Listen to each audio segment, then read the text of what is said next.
Welcome to CineCynics. I'm Craig. I'm Mark. Fee-fi-fo-fum. Ask not from whence the blunders come.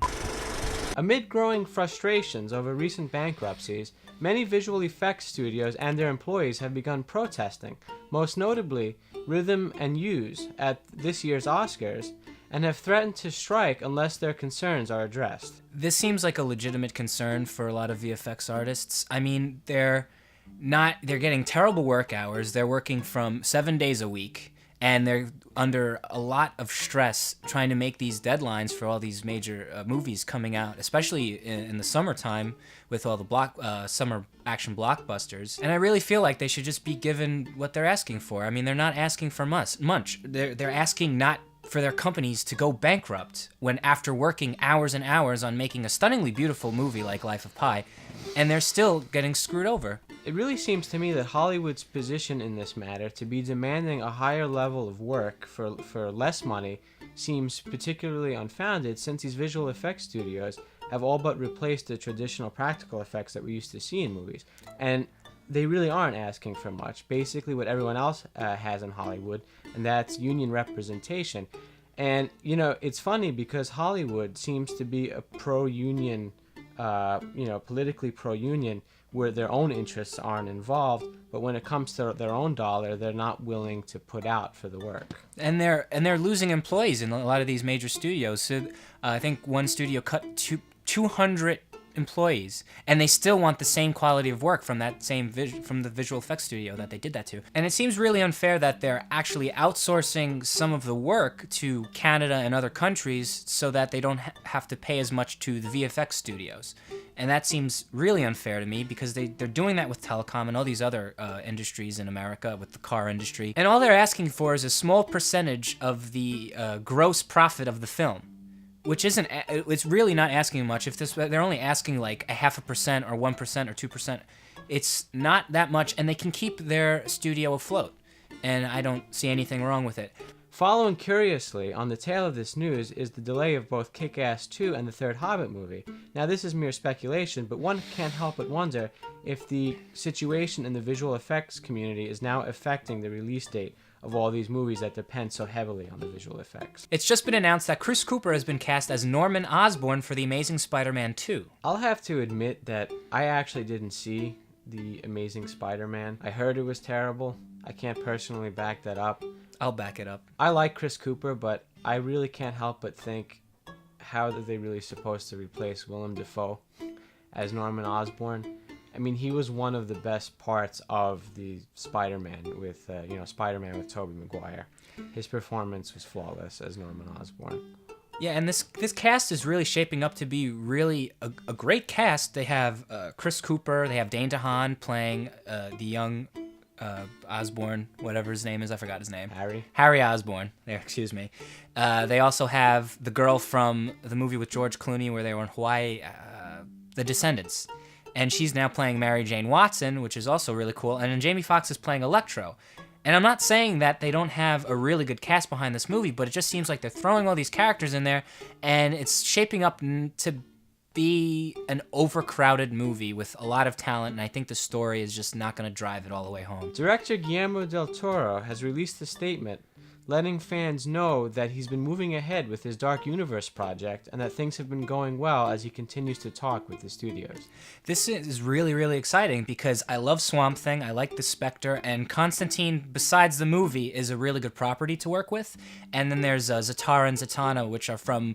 If anybody knows about the Justice League, they are some of the members from the Justice League. He did a really good job with Hellboy, and I expect this to be really, really awesome because he does well with darker superhero content. I think that this is very noteworthy when you consider that Warner Brothers has recently acknowledged that they'll be delaying the release of their Justice League movie, and now you have Guillermo del Toro coming along with his own Avengers-style superhero ensemble movie to fill that spot. But I have more faith, considering that it will be Guillermo del Toro heading this up, that this movie won't end up being such a ripoff. Pride and Prejudice and Zombies is not dead, at least that's what the studio says, and this has gone through 3 different directors and many different female leads, and it seems like they want to get this production back into the swing of things. It's not at all surprising that they're still trying to get this movie made, considering just how wildly popular the book was, and also that zombies seem to be a hot property nowadays. I really look forward to see exactly what they do with this movie, and I like how it deals with classic literature in a way that doesn't take it so seriously.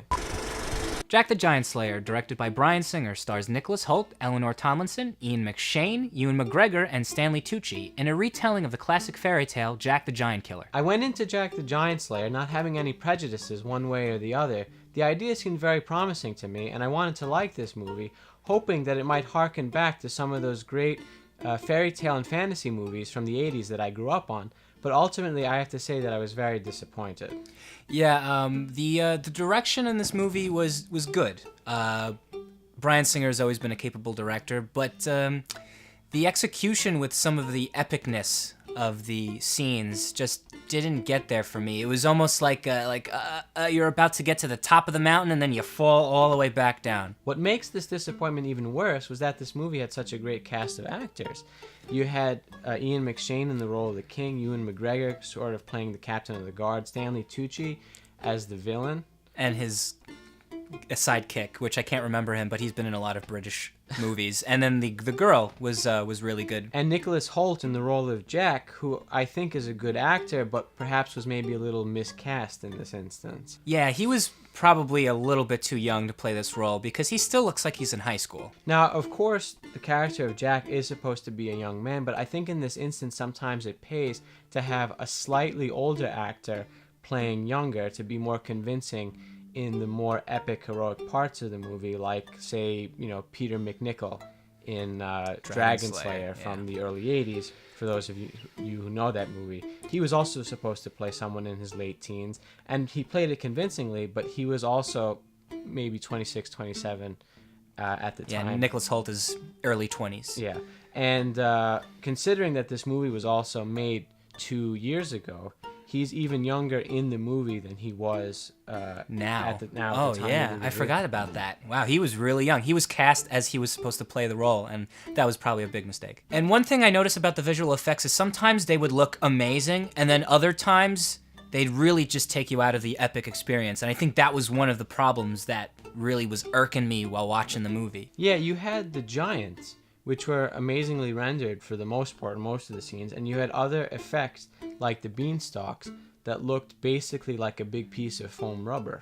Yeah, I mean, they used some of the practical for the close-ups, they used the practical base, but when they were like swinging across and when you saw them behind the sky with the beanstalk there, it would just look like a really bad green screen job, like a really bad key. Like someone just like did it quickly in their home computer and they gave it to a major studio and said, "Here, it's done." I've said this before with the Hobbit movie, and I'm wondering if it comes back into play now, whether or not these very high resolution 3D cameras have anything to do with this, where now the 3D visual effects look compellingly real, and now the practical stuff, because it's so high resolution, becomes obvious. And plus, they have to downgrade the visuals when they convert it for 3D, and that's what makes the visuals look so muddy and fake. As I mentioned earlier, the whole premise of this movie is that it takes the Jack and the Beanstalk, Jack the Giant Killer fairy tale and sort of adds a new twist and layers on top of that. And I did find that very interesting,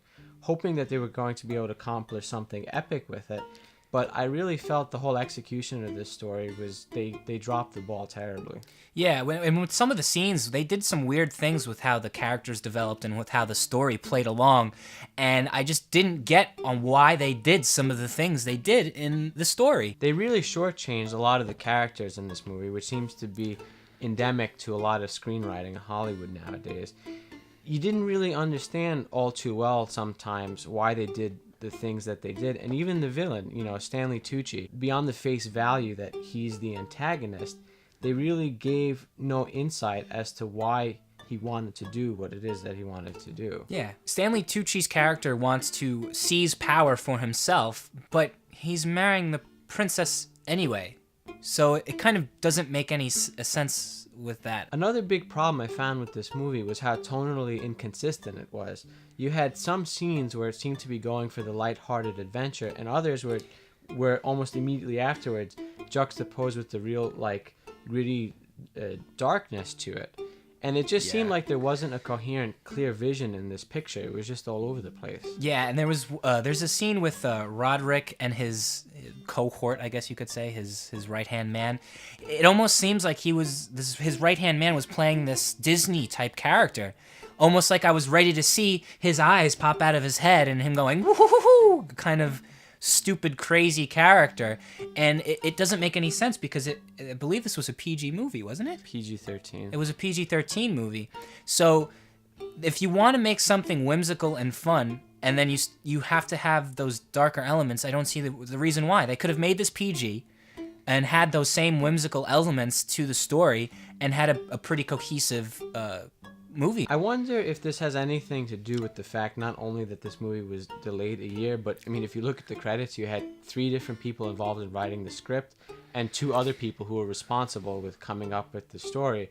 I mean, you have so many conflicting and so many cooks in the kitchen, I guess you could say. Yeah, I mean, you have just all these conflicting ideas that so many people want to bring to the table.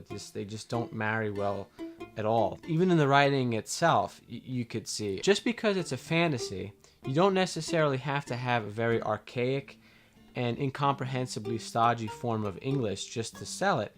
But some of the expressions they use, the verbal expressions, were so obviously modern that it took you right out of the movie, and it makes you wonder. I mean, it seems like they're just lazy on their part. Yeah, and some of the dialogue was just bad. And I was really expecting a huge climactic ending to this movie, and it just ends. That doesn't make any sense. You're trying to go for this big, epic, sweeping story and having this big, epic tone to this movie, and it failed. Badly. A lot of this movie, it was predictable in the way that you could see things happening. So the way that it did end, you could kind of guess it, but at the same time, it's another thing that takes you out of the movie. It seems it was just a convenient way for them to end it without having to struggle too hard to find something that fits. And, you know, throughout this movie, it seems that they put a lot of effort not to fall into the same old tropes from fantasy movies that we've seen before, but in doing so, it seemed that they would have been better served maybe just to cross back over familiar ground again for the sake of the story. Yeah, because it was a story that was told in a different way, that they could have just had those consistent things that you see in a movie like that. With Jack the Giant Slayer, it seemed like they were trying to marry the epicness of The Lord of the Rings with the whimsy and lightheartedness of something like The Princess Bride or movies like that. And I really don't think it succeeded at all. At every moment it strove to reach that level of epicness, it just failed. And because of all of these missteps, it consistently took you out of the movie, and you were left feeling like you didn't care what was happening. Yeah, me too. And I'm probably not going to recommend you go see this movie. There were some things, however, like the visual effects, the giants, that might make it worth it for someone who's interested in that to see it on the big screen. But if you want to see this movie, rent it. And if you like CineCynics, rate, comment, and subscribe. Check back every Saturday for more movie news, recommendations, and reviews. And make sure you follow us on Twitter, Facebook, and Blogspot. And our question this week is, what are your favorite movies based on a fairy tale?